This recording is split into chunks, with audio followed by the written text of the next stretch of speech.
Hello, beautiful souls. I am Heather Lee Strom, and I am here today to share a very important concept with you regarding your line of sight and how that affects your spirituality, your spiritual growth, and your ability to follow your path.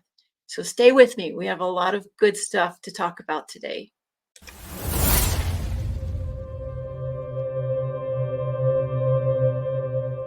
Welcome to Howling at the Moon with the Canine Guides, a riveting and provocative discussion about obscure things and dogs. Heather Lee Strom goes into more detail around channeled messages from these canine spirit guides, relating them directly to our everyday life. Okay, so this information is so important. I almost put it in my book. There just wasn't a good place to put it. So I pulled it out, and now I'm being instructed to share with it here on this platform, to share it with you.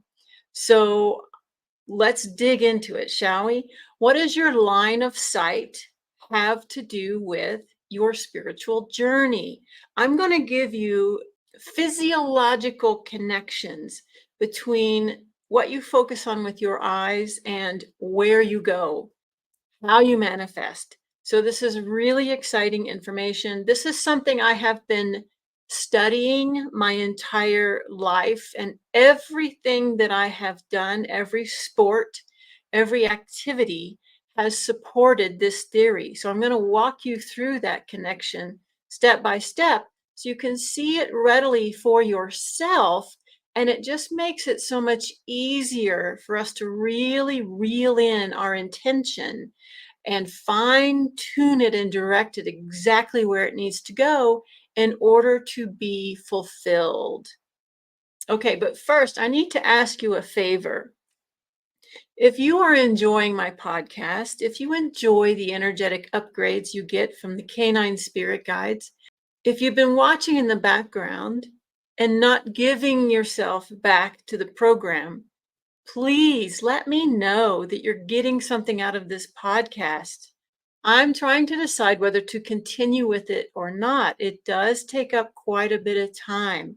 I do love the fact that we have a free resource for the canine guides to offer you a sampling of what they're capable of, but I am going to have to prioritize my time. So if you are enjoying this podcast, please let me know. Put a comment in the chat or in the description, in the comments on the video. Share it with others. Share the gifts that the canine guides have to offer, and let's hear from you.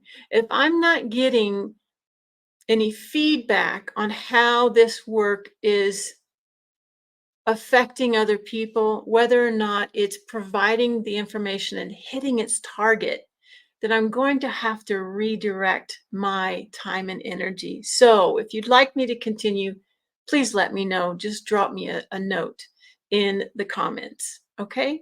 Thank you very much. Now let's talk about how your visual intention can create a problem with your spiritual journey, with your spiritual growth and your path, and how it can affect your intention. Some people think that intention is something outside of them. It's something outside of their everyday function, right? It's just something that you say, you set an intention, and it really doesn't have anything to do with your physiological function. I'm going to show you, I'm going to demonstrate how that is not the case. So stay with me here. I'm going to give you several examples. So let's go through the physiology of intention. And the physiology starts with the eyes, the eyeballs, where the eyes are focused. This begins the physical manifestation of your intention, is your eye gaze, your line of sight. And I'm going to share with you what I mean by that. But just so you have all the data you need to convince your logical mind. Let's go through some anatomy and physiology. Your eyeballs connect through the nervous tissue to the vagus nerve. The vagus nerve is the largest nerve in your body. It travels from the cranium all the way down through the abdomen, through the trunk, through the abdomen, through the core, and ends down deep at the base of the spine. This is a very important, a large, fat nerve that runs all the way through your major body. It doesn't affect your arms and your legs, just the core part of you. So this gives the eyes a very direct connection to everything else in your body. So when your eyes are focused in a certain direction at a certain height, whether they're looking around the corner, looking straight, looking close, looking far, will have an effect on how this nerve, this vagus nerve, communicates to the rest of the body. And the vagus nerve does directly connect the eyes to the core. So when your eyes set a target, a destination, a direction, this is communicated to your core muscle group, which is then reacts to this input by setting your body up to fulfill it. So your internal organs, your internal muscles automatically respond to the eye gaze. And this has been documented in science. We are actually using eye gaze as a recovery tactic for trauma because it has such a profound connection with how our body reacts to sudden events in our lives that become traumatic. So, follow along with me here if you can. Um, when this vagus nerve will communicate to your body how it needs to be prepared based on where you're looking. If you're looking close to you, this indicates that you're not going to go very far, you're not going to go very fast, and you're going to be stopping. If your eyes are focused far out in front of you, this communicates to your body that you're going to go far, you're going to go fast, you're not planning on stopping. So the body prepares for this. The body prepares to make it happen. The body prepares to manifest your intention based on where you're looking. Now, the vagus nerve also has an autonomic effect on the organs. It controls your heart rate and your respiratory rate and how the organs respond as well to the rest of the body. So it is intimately connected to how to regulate the entire body to make this intention come true, to make it happen. Whether you need to breathe harder, whether your heart needs to pump faster, all of this is automatically communicated to the body. Isn't that beautiful, right? You don't even have to think about it. It's just done for you. So taking all of this information, can you see how where you focus and what you focus on will have an effect on your intention? So if you set an intention with words, and yet you're focusing on what you don't want to happen, such as, I don't want to get fired, or I don't want to fall off the bridge that I'm trying to walk across.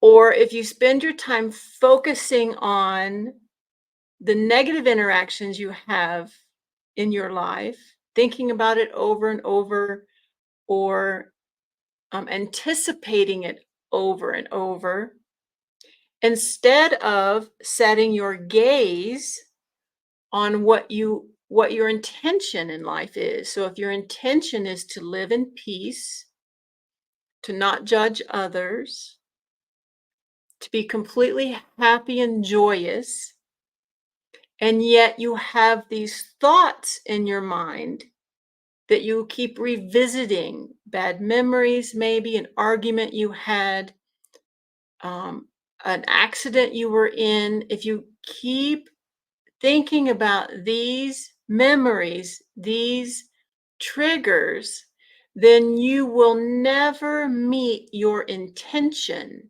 Because if you apply the eye gaze, what's really happening is you are focusing on it. If you're not focusing on your intention, you're going to go where you are focusing. So it doesn't matter what you say, it matters what you do. So if you're setting an intention for the day with words, maybe with a mantra, maybe by writing out several times, you must make sure you follow through with your line of sight, that everything you focus on around that intention matches your intention. I'm going to give you some examples of this because it's really important that you understand. It took me a long time to understand this concept, and there have been many activities that I participate in that continuously illustrate this for me. And it's such a beautiful message. I really have to share it with you. So let's go through some real life examples of what I'm talking about. So if you're driving a car and your intention is to stop at a red light, think about where you're looking. Are you looking half a mile down the road when you want to stop at that stoplight? Are you looking at the white line that you need to stop at for that white for the stop for the red light? Are you looking off to the side and not even looking forward when you need to stop? Think about that. A great example of this is when you suddenly need to stop, such as when the light turns on you and you weren't expecting it. Or if you're trying to go through a roundabout and you expected to pause, but instead there's a car coming and you have to stop. Do you notice what your body does instinctively at that moment when it's important that you stop right now? Your eye gaze will shift sharply down in front of you instead of off in the distance. And sometimes your focus with that eye gaze even goes inward. So it goes down and a little bit backward to fully engage the core of your body, to engage those muscles, to tell them, get ready, we're stopping quick, hold the body up, hold the body steady. The eye gaze will signify to the rest of the body, the rest of the team, what needs to happen, right? If you are trying to pass somebody on the interstate and you're not sure your car, especially if you're not sure your car can get going fast enough to pass somebody, what does your eye gaze naturally do? What does your body naturally do? You look far ahead as you can, because you're trying to get that car to giddy up. Let's go. Come on, you can do it. You can pass this car. You've got your pedal to the metal, and you're just hoping you can go fast enough to pass this car before more oncoming traffic comes, right? So you're looking really far ahead, and you're almost burning a hole into that ether as far ahead as you can look because you're telling your body, go, go, go. Okay? If you haven't noticed this, just think about it next time it happens. If you're going to turn your car, where do you look? Well, you have to look where you're going first to make sure you can line up the angle of the turn, right? And then as soon as you know that there's no traffic coming, you commit your vision to where you're going. You don't start the turn and keep looking straight. You might glance that way if you're worried somebody's going to hit you, but for the most part, you're looking in the direction you want to go. Now, the people who have a hard time with turns are not doing this, and that's why they don't get their turn just right. They might overturn or they might turn too short and clip the other people sitting there at that light. So it really matters where you look. Pay attention to this next time you drive your car. Okay, so driving a car is a pretty common example. Let's talk about some other things that may or may not be relevant to you, but let's talk about a horse. A horse is something really, really special because when we ride horses, we sit on top of them, right? When we do that, we're sharing energy with them, especially a horse who's very, very sensitive.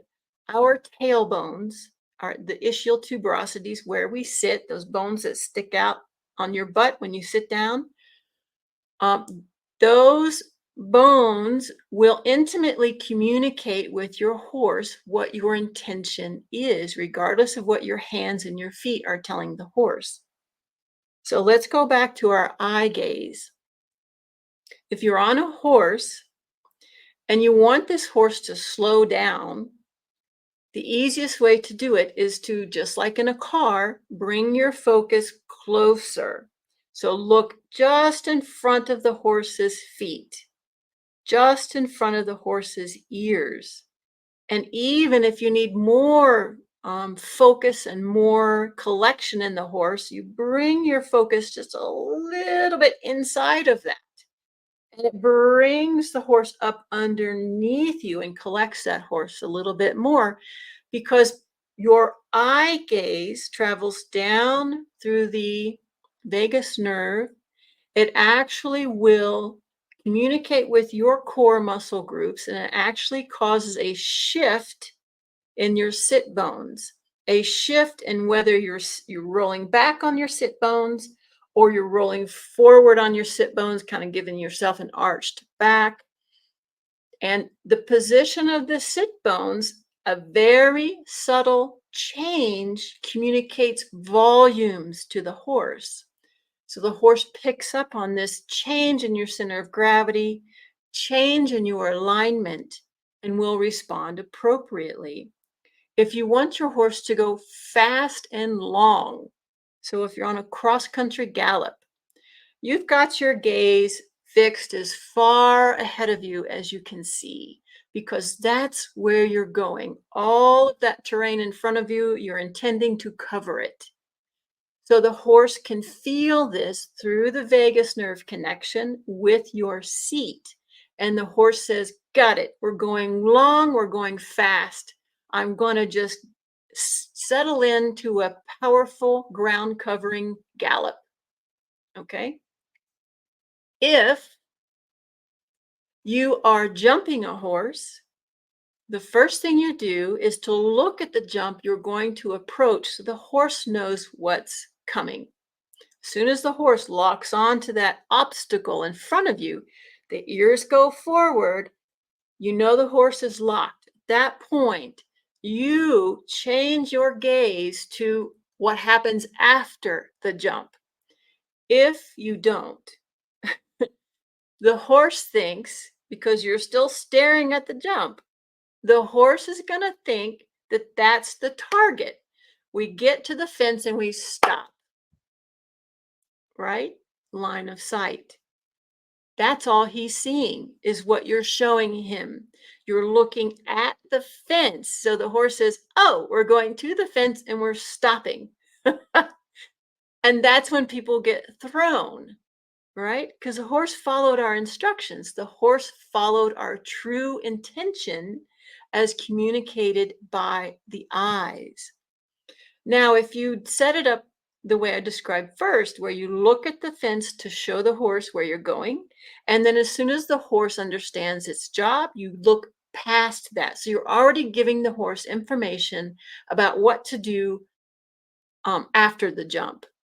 So the horse knows you're going over the jump. Your intention is set to travel over the jump, so the horse goes over the jump. And depending on where you're looking as you go over the jump, whether it's straight ahead or it's off to the side, Or maybe you might want to come to a halt after that jump, then your eye gaze would be different. This will all communicate to the horse what's coming next without you having to apply a rein or a leg or even a voice. Okay? Pretty magical. This example was really, really obvious on a horse because the horse never lied. I could think I was communicating one thing, but I always knew if I was accurately communicating based on what my horse did. Now let's consider an example on a mountain bike, right? That's very similar to riding a horse because you have obstacles and corners in a mountain bike, and you also have speed and gravity.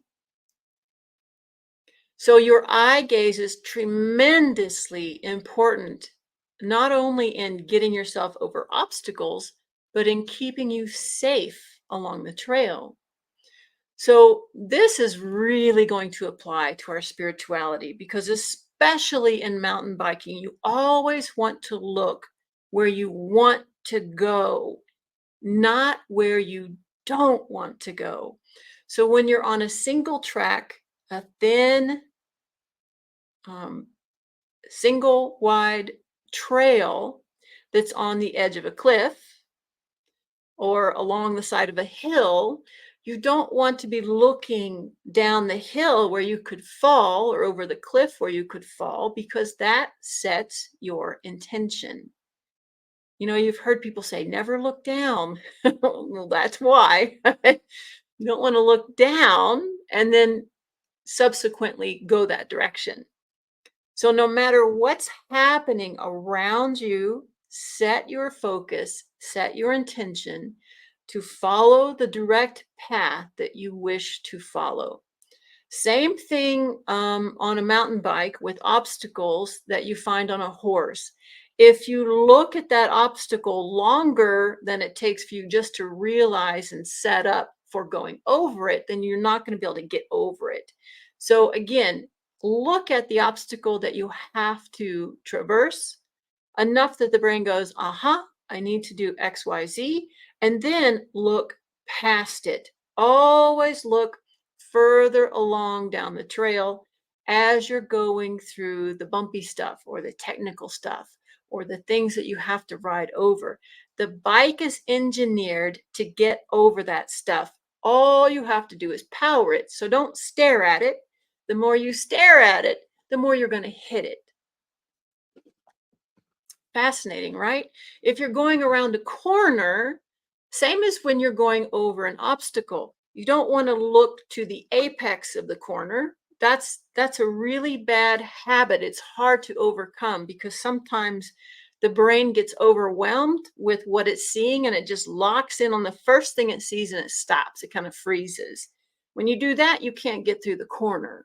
You'll either stop or you'll slow down so much that you don't have enough momentum to get through the rest of the corner. So you have to train yourself as you go into the corner to lift your head up and look through the rest of the turn in order to make it through the whole turn. So you see, these are all really great examples of how your line of sight correlates directly to your intention. And this is what I find so frustrating for some beginners is they don't realize they're doing this. They don't realize that their line of sight is much shorter than their intention. So then they never reach their intention. There's a really important message in my book, Canine Spirit Guides. It's in the final section with Attic. I can't remember what section that is. I think it's section 5, maybe.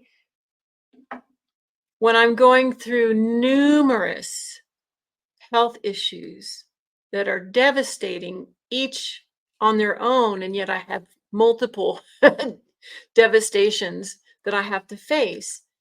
And one thing that was a survival skill for me was that I was able to focus very intently only on my intention. So in the book, I share about my brain surgery and the devastating side effects that had on me, especially for me being a full-time college student at the time. The only thing I allowed myself to focus on during that crisis was a solution. I never allowed myself or anyone around me to focus on what I couldn't do or to focus on how hard it was or why is why am I being treated the way I was? I would never allow myself to focus on that. It never occurred to me to say, why me either. I was only focused on finding a way out. How do I get through this? I was focusing on my out, the same as I would for a jump with a horse or an obstacle with a mountain bike or driving a car. And this is a life skill that's very necessary for us to find our way through traumatic events in our lives, um, crises that turn out to be brilliant orchestrated messages. So the more we can focus on, okay, what am I supposed to know here? What do I need to get me into that true alignment with my intention instead of getting distracted by the things that most people do? Why me? Why is this so hard? Why is it easier for everybody else? Why do I feel so nasty and so terrible and so exhausted? Why can't I get through my day without having to take a nap? If we focus on those short-sighted intentions, we're not going to reach our long-range intention. And this is why the canine guides wanted me to put that message and all those stories in the book, is because some of us are getting stuck on the distractions and not finding our way and connecting deeply with that intention that's aligned with our soul frequency. So, this is where we tend to get lost. And I got to tell you, it's not a fun place to be. I would much rather be living in love and light and total clarity. So, when you find yourself in this mucky place where you can't figure out how to get out, have a conversation with yourself, a deep conversation, maybe a meditation, and really dig into what your true intention is. And maybe open yourself up to a higher intention than what you can see, because sometimes as humans, we can't see the big picture. So if you open yourself up to that higher intention, with the desire to align completely and thoroughly with it and only focus on that. See how that works for you. If I can get through that grueling part of my life where I was a full-time student and I couldn't even read, come on, y'all. You can get through whatever is bothering you. You can do this. You've got to have a pure intention and stay focused on that. All right. How's everybody doing with your dose of anatomy and physiology and the connection I drew between your focus and your intention? How's everybody feeling about that? Does that make sense to you? Is that maybe a new concept you hadn't truly understood as deep, as deeply before? Maybe you just can't put your finger on it. Maybe it doesn't feel right to you just yet. Maybe you can't see that just yet. That's okay. Sometimes it takes us hearing things more than one or two or three times before it really sinks in, before we really resonate with it. We go, oh, yeah, I get it. If you want to take the short route, the easy path to understanding these concepts, try the exercises I described. Get in your car and see where your eye gaze is when you're driving. Get on a horse. If you are an equestrian, you know this stuff is true. There is no way to be an equestrian and not understand this principle. Get on your mountain bike and see if the reason you're having trouble getting over that log set is because you're looking in the wrong place. Try it out, test my theory and see how it works for you. And then test it when you set that intention and actually follow these principles and see if you don't get there faster with less distractions and fewer blockages.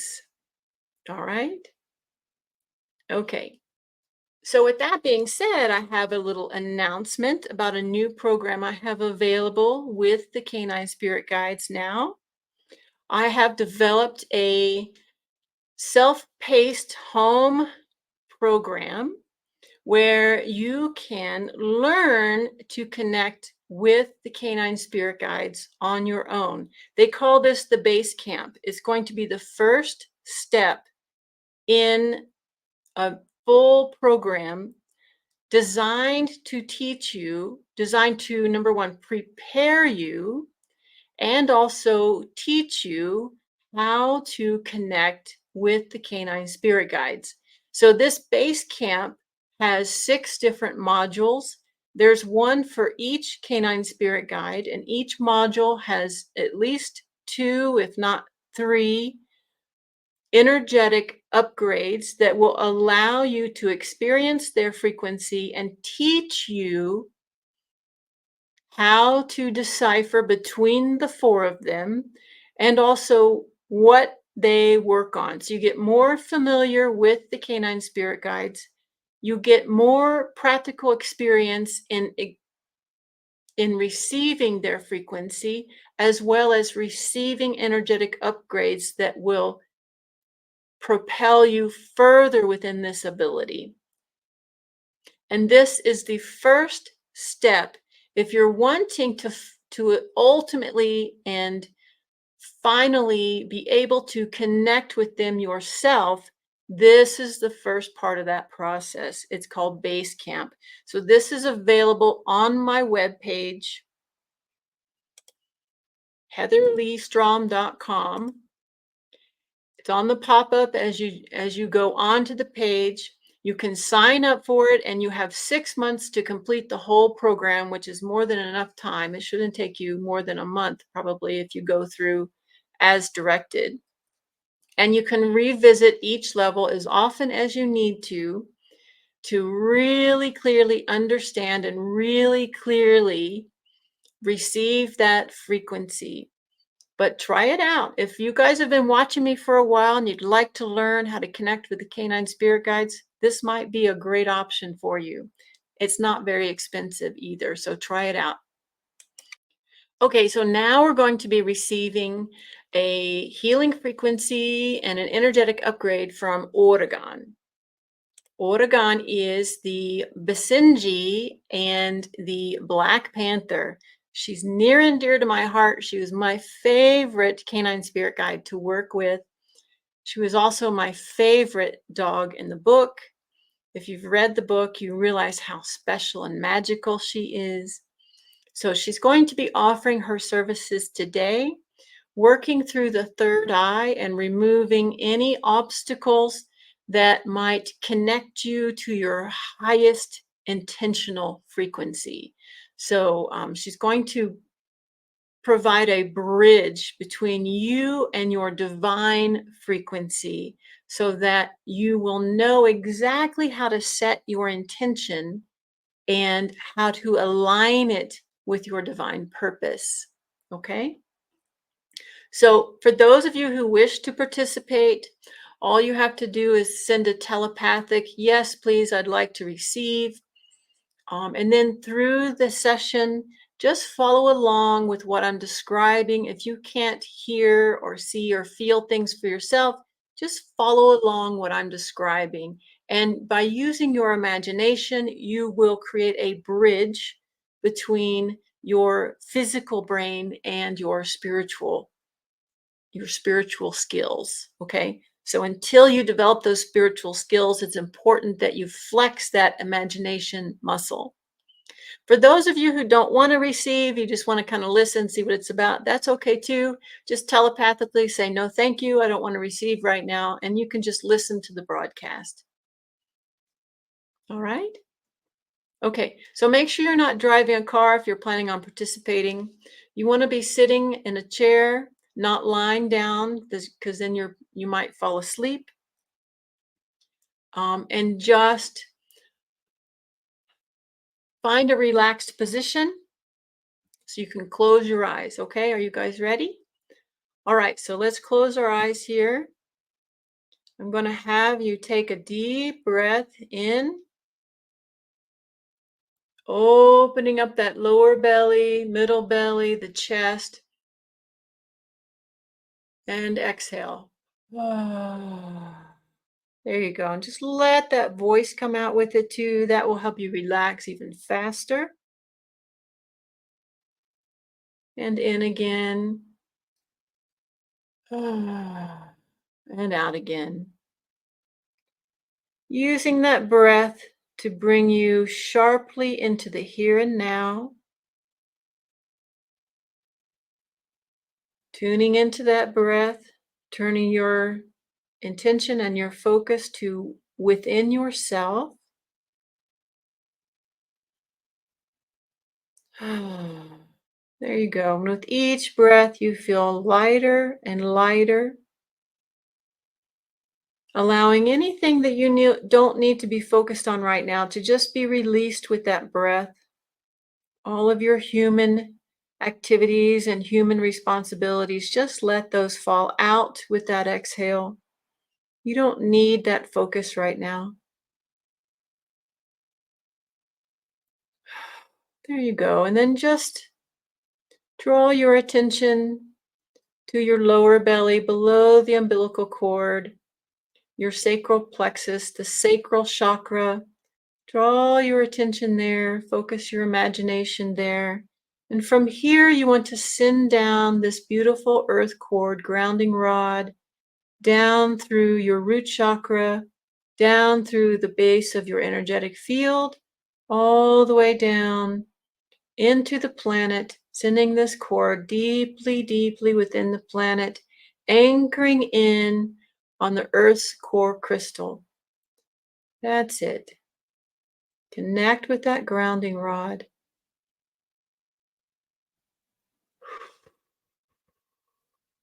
And as you breathe in now, feel the Earth's frequency coming up through your feet, through your body, all the way up and out your crown at the top of your head.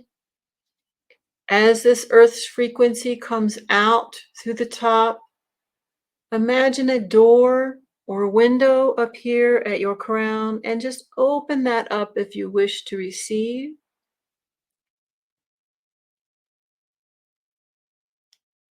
We are within a sacred space together, whether you're watching this live or on a recording. This space is sanctified and pured, and it is ring-fenced and protected. Only the highest vibrational frequencies will be permitted to enter. Only the frequency with the intention of our highest and greatest good is allowed to enter. Everything else is deflected, transmuted back to love and light, and sent back to its original source.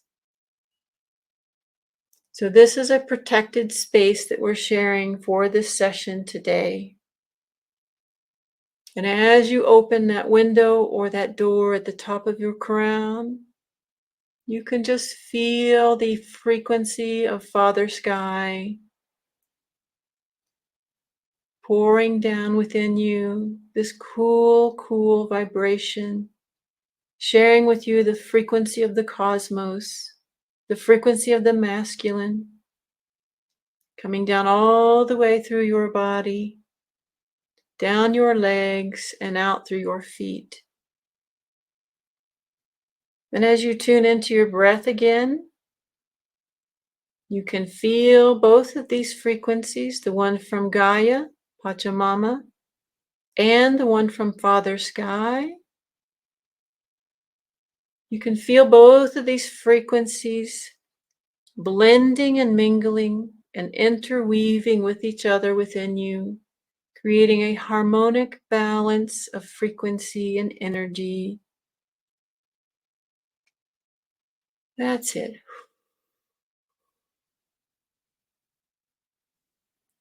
And as you focus on your breath again, we're going to welcome in the frequency of Oregon. As she comes in, you feel like your energy lifts a little bit, almost floaty. And you're grounded, so you're not going anywhere, but you can just feel how light her frequency is. Bubbly, airy, very elegant, pristine. I call her my Lady Diana. Just very comforting and soothing, also uplifting. Oregon works commonly with any type of blockage in the form of a mask or a shield. And today she's going to be opening up any shield that you have that blocks your ability to fully connect in to your intention, to fully understand your purpose and your direction.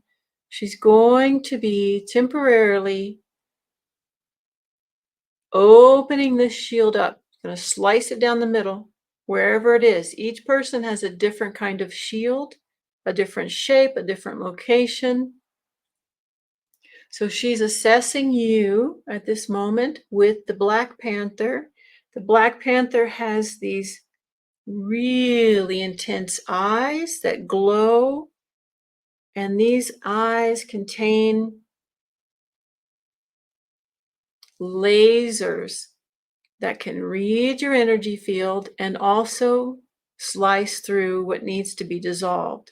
So with her laser eyes, she is scanning you, scanning your energetic field, identifying where you're being blocked, the reason you can't fully see your divine intention. She's going to identify this for you. So wherever you feel it, it could be pressure above your eyes. You could feel like this big mask on your face.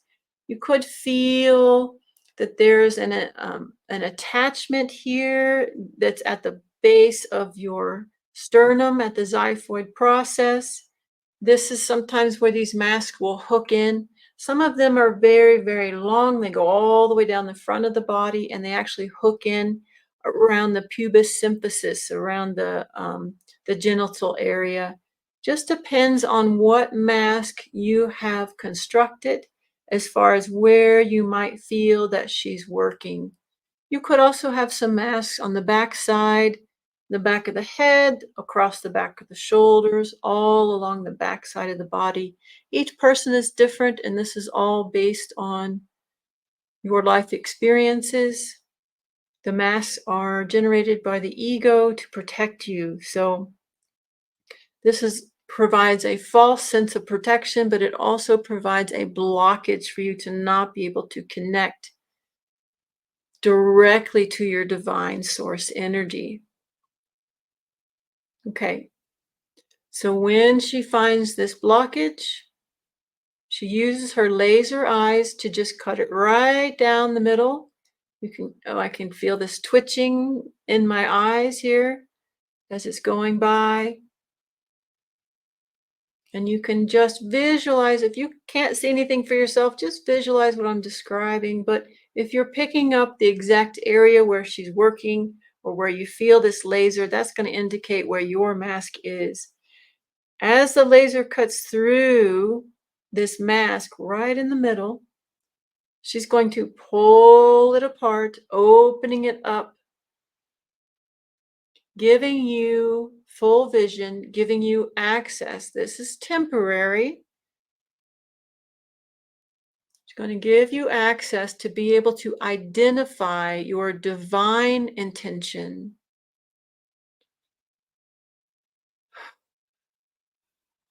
Take a deep breath. As you breathe in, just take inventory. What feels different?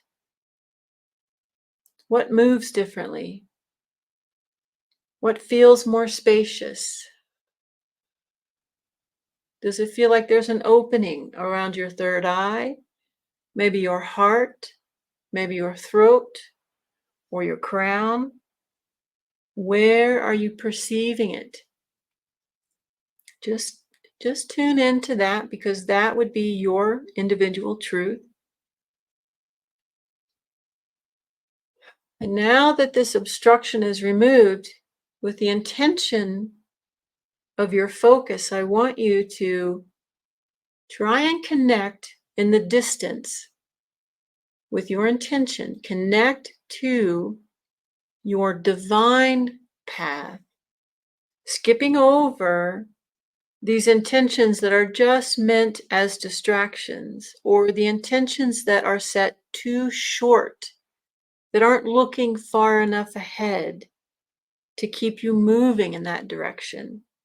Look all the way past all of that and find your divine intention, your true path and focus. Connect in with that now and see what information you receive. That's right. There you go. So this is a new skill that you'll want to work with over the next few days. Get acquainted with this new ability. Utilize it while it is effective. This is only temporary. In order for this to become permanent, you would need to go through the program to remove all the other blockages that support this one. So we can't permanently remove it because at the moment we're skipping over a number of steps. So she's giving you a temporary pass. So take advantage of that over the next few days and really find your alignment. Beautiful. All right. Before Oregon leaves us, let's share the emotion of gratitude with her. Thank her for her gifts today and assisting us with our healing and with our progress on our journey here together today. Share that gratitude from your heart as an emotion. And as you share this gratitude, this frequency will seal in your temporary benefits from this upgrade. That's right. Good. Oregon's leaving us now. So let's connect again with your breath. And as we connect with your breath, we're going to remind ourselves of that grounding rod that we placed within, deeply within Mother Earth, connecting with it again, connecting with our body again, feeling that shift as your focus comes back to the physical, as your body comes back more deeply into the physical. You feel this sort of landing. Good. Wiggle your fingers and your toes. And when you're ready, come on back to the room. Wow, that was really beautiful. That was quite the gift from Oregon. So be sure and take advantage of that gift. I'm not sure how long it will last. It probably Probably depends on you individually, how long you can hold and sustain that frequency. If you enjoyed this and you've been listening to my podcast since the beginning and you've experienced quite a bit of different frequency for this, that, and the other, then you might want to try my solo healing sessions because this, what we did just now, is very similar to my solo healing sessions. So if you want something more targeted specifically for you, then a solo healing session is exactly what you want. Because within this 90-minute session, I do a private reading with you and the canine spirit guides, and we have a more in-depth healing frequency from a specific guide designed to address your individual concerns. Okay, so you can find this opportunity, this offer on my website, heatherleestrom.com.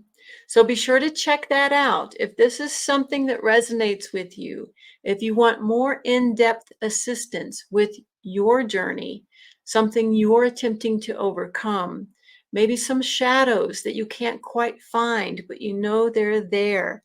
That's what the canine guides are really good at, making healing fun and easy. So hit me up for a session or enroll yourself on my webpage, and you're not going to be disappointed. All right. That's the offering today from the Canine Spirit Guides. I hope you really enjoyed that illuminating topic of line of sight. I'll be back next week with a new podcast, so stay tuned.